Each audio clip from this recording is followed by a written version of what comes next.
অবশ্যই একটি ভালো পর্যটন এরিয়ায় রূপান্তর করব। বাগেরহাট জেলা জাতীয়তাবাদী মহিলা দল, আমি আজকে ফর্ম জমা দিয়েছি সংরক্ষিত মহিলা আসনের জন্য।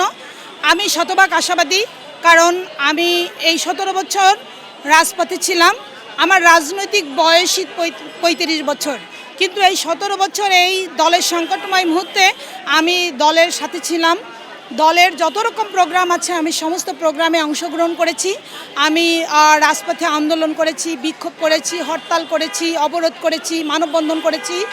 আমি আমাদের নেত্রীকে যখন বাড়ি থেকে বের করে দেয় তখন রাস্তায় আমরা অনশন ধর্মঘটও করেছি।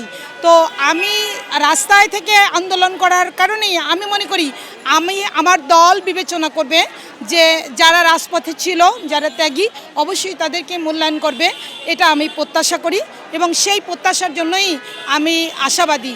আমি এই 17 বছরে নানাভাবে নির্যাতিত হয়েছি, আমি অনেক হামলা মামলার শিকার হয়েছি।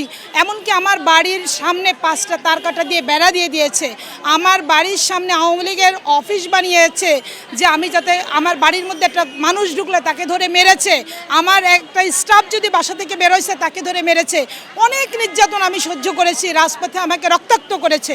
তো আমি আশা করি এর বিবেচনা হবে এবং ইনশাল্লাহ দেশনায়ক তারেক রহমান এর অবশ্যই একটা সুন্দর বিবেচনা করবে, যে বিবেচনায় আমি মনোনয়নের প্রত্যাশী। আসলে আমি খাজা খানজাহান আলী রহমতুল্লাহর পুণ্যভূমি আমাদের বাগেরহাট, কিন্তু অত্যন্ত একটি জরাজীর্ণ এলাকা বাগেরহাট। এই বাগেরহাটে কোনো ভালো কিছু নাই, সম্পদ আছে অনেক যার কোনো প্রপার ইউটিলাইজ নাই। যেমন আমাদের সুন্দরবন আছে, আমাদের খাজা খানজাহান আলী রহমতুল্লাহের পুণ্যভূমি মাজার আছে, 60 গম্বুজ আছে, বাট এখানে কোনো ভালো পর্যটন এরিয়া নেই। এখানে আমি যদি নির্বাচিত হতে পারি অবশ্যই একটি ভালো পর্যটন এরিয়ায় রূপান্তর করব। আমি যদি নির্বাচিত হতে পারি, আমার এলাকায় সুপেয় পানির প্রচণ্ড অভাব, আমি এই পানির ব্যবস্থা করব। আমি যদি নির্বাচিত হতে পারি তাহলে আমাদের নারী সমাজকে আত্মনির্ভরশীল হওয়ার জন্য তাদেরকে কর্মসংস্থানের ব্যবস্থা করব এবং নারীদের যে কণ্ঠস্বর তাকে জাতীয় পর্যায়ে নিয়ে আসবো এবং সমাজে অনেক সম্ভাবনাময় নারী আছে যাদেরকে টেনে আমরা সামনে নিয়ে আসব। যারা যোগ্য নারীর অভাবে পুরুষ নেতারা মূল দলে মহিলাদেরকে নিতে চায় না, বলে যোগ্য নেতৃত্বর অভাব আছে।